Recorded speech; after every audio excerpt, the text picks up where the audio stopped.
Olá, graça e paz da parte do Senhor Jesus. Eu passo aqui mais uma vez nesse canal. É um canal que tem como objetivo falar sobre teologia ou assuntos relacionados, na minha perspectiva, um meso-tribulacionista, e futuramente farei vídeos sobre os posicionamentos diante do período conhecido como tribulação, os principais posicionamentos, que são pré-tribulacionismo, mesotribulacionismo e pós-tribulacionismo. Por enquanto eu não vou me prender à questão escatológica, mas esse canal vai sempre apresentar a teologia pela minha perspectiva, os meus ideais teológicos, né? Eu gostaria, são meus e eu gosto de compartilhar com outras pessoas, pelo menos para expor o meu posicionamento, sempre lembrando que ninguém é dono da verdade, sempre respeitando os demais posicionamentos teológicos que sejam coerentes com a palavra de Deus, ok? Mas esse canal também vai apresentar outras questões dentro do mundo da área de humanas, por exemplo, filosofia, né? É muito importante você conhecer filosofia, principalmente filosofia que esteja relacionado diretamente com conteúdo cristão. Deixa eu tomar um pouquinho de café rapidinho. Nada melhor nesse frio que um pouco de café quentinho. Eu estou aqui com esse exemplar de uma revista. Eu acho um tesouro, particularmente, você guardar livros antigos que não são mais editados e material tipo revista, sabe? Tem revista que é só entretenimento, noticiário, tipo, né? Vai ter muita coisa ali, tipo uma Veja São Paulo, que vai praticamente ter só endereço de restaurante, coisas assim, e artigos ali que diz respeito àquele período.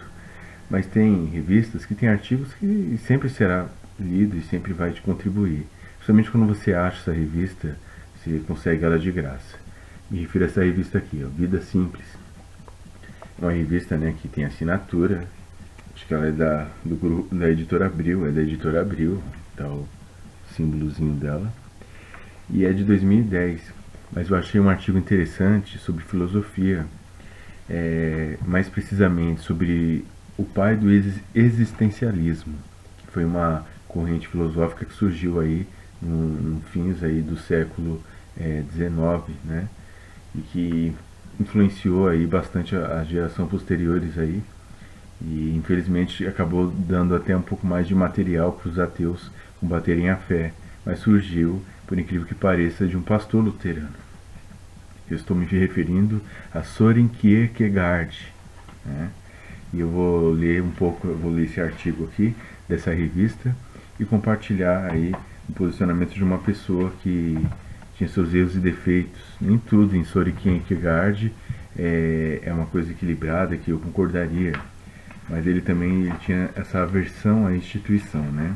Ele era um pouco se Soren Kierkegaard vivesse nos dias de hoje, não só pelo sínodo luterano, mas principalmente por todo o mundo gospel de hoje, ele seria chamado de desigrejado.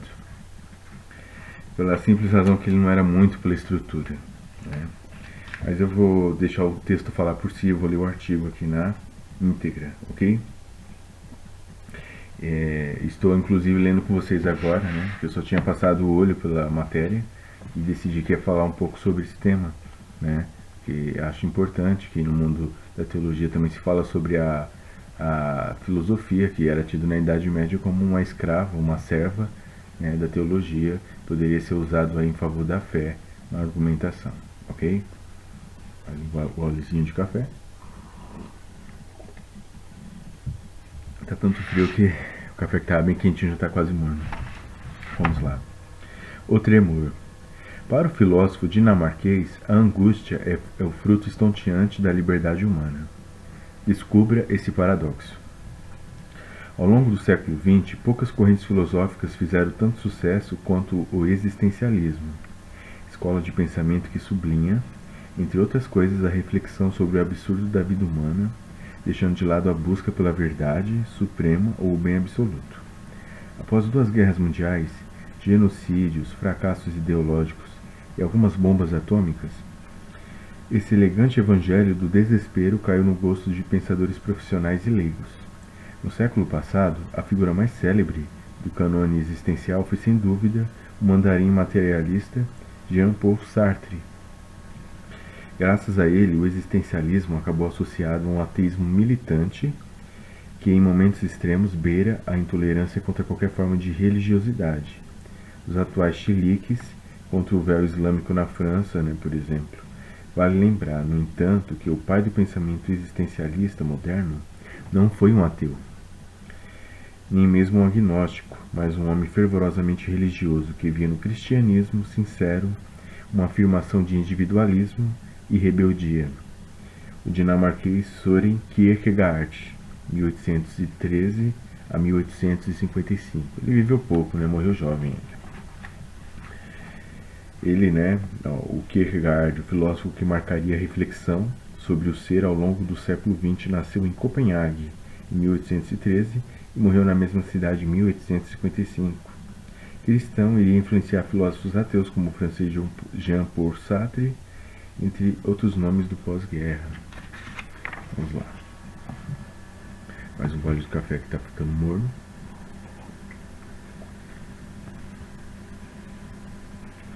Vamos lá. Inimigo declarado de todos os sistemas, embora cristão, ele era um crítico feroz das religiões organizadas. Kierkegaard escreveu uma obra cheia de exaltação, espiritualidade e agonia. Seus livros são, ao mesmo tempo, um dilacerante testemunho de fé e uma virulenta zombaria contra a sociedade europeia do século XIX. Para ele, a triunfante feiura da Revolução Industrial e a empolada moralidade da burguesia estavam criando uma civilização de pseudos-indivíduos acostumados a viver sem paixão e conformados com o próprio tédio. Em um de seus textos, ele escreve com delicioso azedume: a maior parte da humanidade hoje é composta por chatos. E ninguém será tão chato a ponto de negar essa verdade. Foi por causa da sua arrasadora honestidade intelectual que esse cristão renitente chegou a influenciar, 100 anos após a sua morte, toda uma geração de descrentes, por incrível que pareça. Com efeito, o pensamento de Kierkegaard tem ressonâncias que vão muito além da fé, ou da falta dela.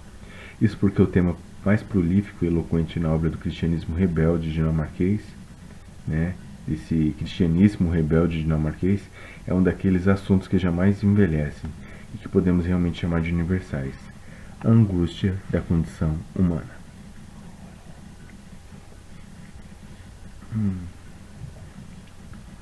Esse café tá demais. Mal de família. Para compreender o gênio conturbado de Kierkegaard, é preciso entreabrir o baú de sua história familiar. Michael Kierkegaard, o pai do filósofo, nasceu em absoluta miséria nas charnecas gélidas da Jutlândia, no norte da Dinamarca, e passou a infância pastoreando rebanhos alheios debaixo de chuvas, ventanias e granizos. Era um garoto profundamente religioso e por isso mesmo não compreendia como Deus podia tratá-lo com tanta indiferença. Rezava constantemente por uma vida melhor, mas seus apelos pareciam cair em moucos ouvidos divinos. Certo dia, quando tinha 10 anos, Michael se revoltou contra aquela cósmica falta de consideração. Subiu a encosta de um penhasco e, com um punho erguido contra o céu ventoso e gelado, lançou uma terrível e solene maldição contra Deus. Olha só, que heresia, O pai do Kierkegaard já tinha esse espírito de rebeldia, mas vamos ver no que deu. Nos anos seguintes, Michael Kierkegaard mudou-se para Copenhague e tornou-se um comerciante imensamente rico. Mas a lembrança de sua épica blasfêmia perseguia-o como uma sombra. Acabou se convencendo de que a maldição se voltaria contra ele. Deus, mais cedo ou mais tarde, haveria de punir sua petulância. A sina familiar sustentou sua paranoia. Ele se casou 2 vezes e 2 vezes tornou-se viúvo. Dos 7 filhos que teve, 5 morreram ainda moços. Um dos sobreviventes foi precisamente o caçula Søren, que teve uma infância soturna, marcada pelas mortes consecutivas dos irmãos e assombrado pelo temperamento sinistro do pai. Søren Kierkegaard herdou a religiosidade atormentada de Michael e passou a juventude obcecado pelo pecado e a culpa. Sua tábua de salvação foi a filosofia. Ainda moço, entregou-se ao estudo dos pensadores gregos, tinha especial apreço por Sócrates. Com ele aprendeu a esgrimir a lâmina da ironia. Nos anos seguintes, o sarcasmo e a maledicência erudita serviriam ao retraído Soren como uma espécie de escudo contra o mundo. Entende? Fazendo uma pausa aqui. Você ser cristão não te impede de ter uma mente incompreendida, uma genialidade incompreendida. Quantos Sores estão entre nós aqui que não vemos o seu brilho? Pessoas que poderiam, se fossem acolhidas e recebidas em amor, não precisariam de se, sabe, de se armar contra o mundo, contra tudo e todos. E olha que estamos falando no século XIX, imagine hoje no século XXI, quando realmente o homem desse século é como aquele que Paulo retratou, amante de si mesmo, inimigo de Deus, sabe, amante dos prazeres. Então é muito difícil para uma pessoa que é de Deus e que tem essa luta contra o pecado, né? Mas vamos continuar aqui, que está muito interessante. Aos 24 anos, Kierkegaard quase conseguiu livrar-se de sua herança de culpa e melancolia. Foi nessa época que se apaixonou por Regine Olsen, uma garota bela, culta e abastada. Após um namoro platônico, né, que não teve nenhuma relação sexual, né, por assim dizer, foi um namoro santo, vamos dizer assim, na linguagem evangélica. Após esse namoro aí platônico, né, ambos noivaram, planejaram um futuro de idílios intelectuais e amorosos. 2 dias após o noivado, contudo, Kierkegaard teve uma misteriosa crise de pânico. Subitamente, o compromisso pareceu-lhe um grande erro, e Soren acabou por repudiar Regine sem qualquer explicação. Até hoje ninguém sabe ao certo porque o filósofo rejeitou a mulher que amava. Alguns opinam que ele pretendia levar uma vida de reflexão pura, na qual haveria pouco espaço para os deveres conjugais. Outros sugerem que Kierkegaard tinha um medo paralisante do sexo, o que tornaria esses deveres conjugais ainda mais assustadores. É a questão da paranoia religiosa, né? Às vezes, e isso não é só questão de pessoas incultas, de ciclos pentecostais, né? Com todo respeito aos pentecostais, que tem pentecostais que é bem estudado e bem erudito, mas ainda ficou esse estereótipo no meio pentecostal, porque por muito tempo os pentecostais negavam qualquer estudo, porque teologia é esfrio crente, né? Era o que eles falavam. Então por muito tempo ficou essa pecha de analfabetos intelectuais, analfabetos bíblicos, né? Analfabetos teológicos. Mas não é só uma coisa de evangélico pentecostal que mora nos rincões da periferia, né? Isso você via naquele tempo até mesmo essa religiosidade austera e rígida entre os puritanos, altamente escolarizados, altamente estudados. Pois bem, o fanatismo, o afã religioso, às vezes sufoca a liberdade do espírito, né? Por isso que religiosidade é o oposto de espiritualidade. Mas vamos continuando. Essa paranoia está sufocando ele, porque ele queria algo e se sentia culpado por querer, quando na verdade é um instinto humano. Quem não quer se relacionar, formar família, isso não é algo bom e sadio, mas ele vivia com culpa, provavelmente pela criação rígida que seu pai deu e que seu pai também teve por sua vez com o avô de Soren. Vamos continuar. Seja como for, o fato é que Kierkegaard acreditava-se incapaz de levar uma vida normal. Em vez de lamuriar-se, contudo, ele resolveu transformar sua miséria em objeto de reflexão. Se seu destino era a infelicidade, ele seria apaixonadamente infeliz, o que em todo caso parecia-lhe mais interessante que ser alegremente tedioso. Ele é bem profundo, eu confesso que ele é bem pessimista para o pessoal de confissão positiva e que acha que fazer afirmações positivas tem poder quase que mágico de mudar a realidade. Não é recomendável então você ler Kierkegaard se você é esse tipo de pessoa, porque ele tem um tom muito ácido, mas porque ele se prende muito ao realismo, né? A realidade da vida amarga como ela é fora. Existência versus essência. Ao longo dos 20 anos seguintes, mergulhado na solidão, remoendo suas frustrações e pensando sempre em Regine Olsen, que àquela altura já se casara com outro homem. E isso até alimentava mais ainda o círculo da culpa, né? Porque ele não conseguiu ficar naquele relacionamento, ela seguiu a vida, casou, formou família e ele ainda pensava nela. Acho que isso é uma das coisas mais terríveis que pode atormentar um homem, né? Mas vamos lá. Kierkegaard lançou as bases do existencialismo moderno em obras como Ou Isso ou Aquilo, Tremor e Temor e o conceito de angústia. Para compreender sua obra, antes é preciso recapitular duas ideias de imensa importância para toda a história do pensamento, os conceitos de essência e existência. Ao escrever seus diálogos no século V a.C., Platão legou à filosofia a divisão entre o mundo das coisas e o mundo das ideias, ou seja, entre os seres concretos e os conceitos racionais. Para Platão e seus discípulos, as ideias são anteriores e superiores às coisas. Os indivíduos seriam apenas manifestações mais ou menos confusas e deturpadas de conceitos gerais, ou essências. Por isso, esse viés filosófico foi chamado de essencialismo. Ao longo dos séculos, esse modo de pensar levou à construção de grandes sistemas abstratos em que a existência individual se dilui na generalização. Sob tal ponto de vista, a ideia unificada de humanidade seria mais importante e significativa do que as estranhezas e particularidades de cada um dos 6 bilhões de seres humanos que hoje habitam a Terra, na época da sedição, né? Já sabemos que passou de 7 bilhões uma década depois. Mais de uma década depois, vamos lá. Foi contra essa obsessão de unanimidade, essa febre de abstração, que Kierkegaard se rebelou, né? Foi contra essa obsessão de unanimidade, essa febre de abstração que Kierkegaard se rebelou. Para o filósofo dinamarquês, o que realmente importava não era a essência do todo, mas a existência de cada ser em particular, inclusive naquilo que possa ter de excêntrico, de louco e de inclassificável. A existência é precisamente aquilo que escapa ao crivo do pensamento, o cerne irracional que torna cada criatura única e insubstituível.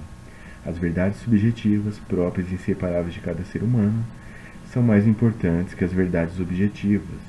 A ideia geral de humanidade pode servir para livros de biologia ou manuais psicológicos, mas jamais dará conta de explicar ou definir plenamente um único indivíduo. Você, eu, Sócrates e o próprio Kierkegaard somos ou fomos criaturas ferozmente singulares, irredutíveis a ideias abstratas. Somos, fomos e seremos, no fundo de nós mesmos, inexplicáveis. E também imprevisíveis, já que a razão não nos decifra, já que os conceitos não nos enquadram. Como poderíamos quantificar nós mesmos? E é nessa incapacidade de prever, de explicar ou de controlar nossa própria estadia sobre a Terra que Kierkegaard baseia seu conceito de angústia, a mesma angústia que o perseguiu e deixava com culpa sobre suas escolhas. E o café já está gelado. Vamos lá. Angústia terapêutica.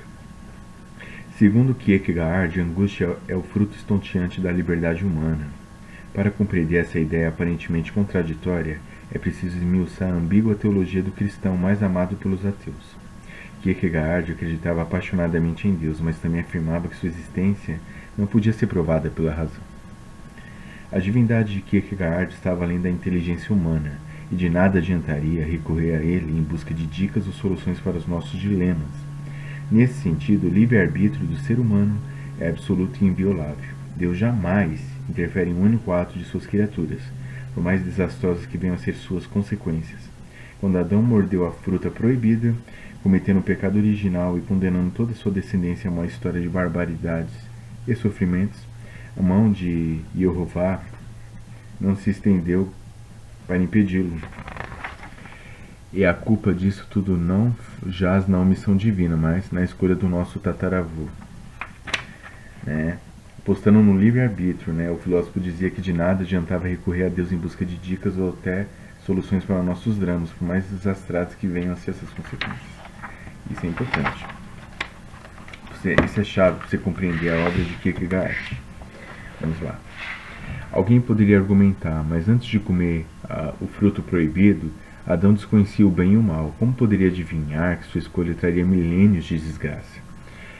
E é precisamente aí que se encontra a originalidade de Kierkegaard. Para ele, a cada momento de nossas vidas somos como Adão no paraíso, com um terrível pomo nas mãos, obrigados a fazer escolhas potencialmente catastróficas e sem nenhuma força superior que nos guie e coordene.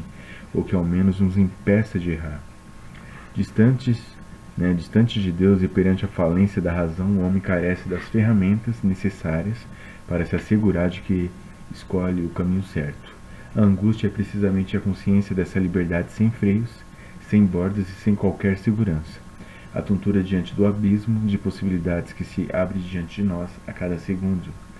No entanto, Kierkegaard não vê a angústia como uma patologia a ser curada. Para ele, meditar sobre nossa sombria companheira de viagem pode até ser terapêutico. Aprender a angustiar-se é uma aventura que todos têm de experimentar. Escreve Kierkegaard. O homem educado pela angústia chegou ao supremo saber. Ele compreende que não pode exigir absolutamente nada da vida, que o horror, o aniquilamento e a perdição moram ao lado e que o mesmo ocorre com todos os homens. A sabedoria existencial está em aceitar nossa insegurança como a outra face da nossa liberdade, uma espécie de barganha tácita entre Deus e suas criaturas. Condenado a dar saltos no escuro, o homem tende a assumir plena responsabilidade pelos inevitáveis erros de sua frágil inteligência, lembrando que a cada segundo pode enterrar os dentes por engano ou distração no fruto fatídico. Em seus últimos anos, Kierkegaard afundou ainda mais no ostracismo. Em uma série de artigos publicados na imprensa, lançou ataques à moral protestante e suas diatribes lhe renderam a execração pública, coisa de pouca monta para um homem que sempre fora solitário. O único ser humano cuja opinião lhe importava talvez fosse Regine, a mulher que ele continuara amando por toda a vida, sem jamais ter coragem de lhe explicar seus confusos sentimentos. Viu-a pela última vez em 1855, num passeio pelas ruas de Copenhague. Regina estava prestes a sair do país, pois seu marido fora apontado para um posto administrativo no exterior. O filósofo e sua musa cumprimentaram-se cortesmente. Que Deus o acompanhe e que tudo corra bem para você, disse Regina e se foi. Nunca mais se falaram. Kierkegaard morreu 8 meses depois, assombrado até o fim pela misteriosa renúncia à mulher amada, uma dessas escolhas irracionais e arbitrárias que, segundo o próprio filósofo, norteiam a passagem do homem sobre a terra. Kierkegaard bebeu até a última gota seu cálice de angústia, seguindo à risca seu próprio ideal de humanidade, pois, como ele escreveu em um de seus tratados, se o homem fosse um animal ou um anjo, não sentiria angústia, mas sendo uma síntese, angustia-se, e tanto mais sente a angústia quanto mais humano for. Enfim, tem até aqui uma recomendação, 2 recomendações, inclusive, de livros, que é o Conceito de Angústia, do próprio Søren Kierkegaard, pela editora Vozes, e Kierkegaard, de autoria de Valls e Almeida, pela editora Jorge Zahar, né? Jorge Zahar é editor. E são livros bons, porque aqui tem até uma representação artística dele, né? Da representação artística de Søren Kierkegaard, seria esse rapaz aqui. Ele morreu jovem, menos de 50 anos. Eu achei interessante compartilhar com vocês um pouco de Kierkegaard, porque ele é o tipo de pessoas como Søren Kierkegaard, gênios desse tipo, pessoas que não são tão geniais assim, mas tem sua importância para o pensamento cristão, seja de que época for, elas vão ser, por elas destoar da teologia oficial, elas vão ser guardadas ali, sabe, na gaveta. Eles são aqueles tipos de livros que são proibidos de estar na estante porque são perigosos por influenciar o pensamento. Então é o tipo de coisa que se afasta. Por muito tempo na teologia, por exemplo, se escondeu obras como do alemão Schleiermacher, né? Schleiermacher, e de outros da chamada teologia liberal, porque simplesmente esse tipo de coisa escandalizaria, faria as pessoas perderem a fé, não é mesmo? E coisas do gênero, né? Até mesmo de um Albert Schweitzer, também se esconde, né? Schweitzer, na verdade, se pronuncia Albert Schweitzer, se escondia livros de pessoas assim, porque esse tipo de coisa, né? Esse tipo de literatura faria mal para a devoção, né? E não só desses, até um livro de um Oscar Cullmann, por exemplo, muitos protestantes, assim, principalmente mais não muito ligada à área de estudo bíblico, à área de teologia, à área de erudição, simplesmente renunciavam. Essas pessoas são fracas, essas pessoas elas negam o sobrenatural. Então, assim, esse tipo de pessoas, Kierkegaard, por exemplo, você nunca vai ouvir seu pastor teólogo falando nele. Embora ele fosse luterano, ele chegou a estudar para ser pastor. E como você pôde ver, era um ser humano frágil como qualquer um de nós. E ele fez, para a curta passagem dele na Terra, ele trouxe uma contribuição grande para a filosofia, mas poderia ter sido para a teologia, se a sociedade, se a igreja luterana na época não tivesse reservado a ele o silêncio, né? Ele foi reduzido ao silêncio. Muito desse jeito amargo dele foi pela criação e pelas frustrações de ordem pessoal e principalmente pela doutrina da igreja, que simplesmente não conseguia compreender pessoas da genialidade de um Kierkegaard. Não, ele não escandalizava como muitos de hoje em dia, com doutrinas que destoam totalmente do evangelho, não. Ele só era uma pessoa um pouco excêntrica, vamos dizer assim, para o comportamento da época, mas ele era uma pessoa que pensava por si, pagava o preço por não pensar dentro da caixa. Então eu acho interessante trazer esse filósofo aí que foi um grande cristão, ele jamais abriu mão do seu cristianismo. E futuramente talvez eu traga aqui outros pensadores cristãos, eu não vou dizer datas porque eu tenho que reunir material e estudar, nem que seja um artigo como esse, mas eu queria falar, por exemplo, de Tolstói, né, lá na Rússia, que era cristão da Igreja Ortodoxa. Quero também falar de Dostoiévski, também um grande nome do cristianismo, perdão, desculpa, do cristianismo ortodoxo, e que contribuiu muito. Ele também lidava muito, Dostoiévski, com essa questão da crença e da descrença. Ele era da mesma época de Nietzsche, inclusive Nietzsche gostava muito dos livros dele, e ele dialogava muito isso. Muitas pessoas falavam que os próprios personagens era como se fosse uma questão arquétipa dele, a luta entre fé e descrença que ele mesmo tinha, né? Ele era uma pessoa que tinha quadros de depressão. Então, assim, tanto Dostoiévski quanto Tolstói, que tentou, parece, se não me falha a memória, o suicídio, são pessoas assim que tinham muitas ideias cristãs, assim, principalmente Tolstói na questão de ajuda humanitária, né? Ele era uma pessoa, um grande gênio. Mahatma Gandhi gostava muito de Tolstói, mas assim, você vê que são pessoas que tinham também suas falhas e que se a igreja acolhesse mais e orientasse em amor, talvez essas pessoas teriam tido um brilho diferenciado dentro da teologia. Não se destacariam apenas como escritores secular, como filósofos, mas eles poderiam contribuir muito para a teologia. E eu digo, se você puder ler livros dessas pessoas, vai expandir muito até mesmo a questão teológica, porque eles colocaram essas disputas entre fé e descrença, ateísmo, fé cristã, colocaram nas suas obras. Leia os Irmãos Karamazov, de Fyodor Tolstói, leia aí outras obras desses autores que você vai ficar fascinado, porque são obras muito boas aí. E a Paz, do Tolstói, muito bom, tá bom? Eu recomendo. E é isso, eu encerro por aqui. Quis compartilhar com vocês aí esse pequeno artigo, achei interessante, né? E nos vemos no próximo vídeo aí, quando Deus quiser e permitir, tá bom, meus irmãos? Fiquem com Deus e até a próxima.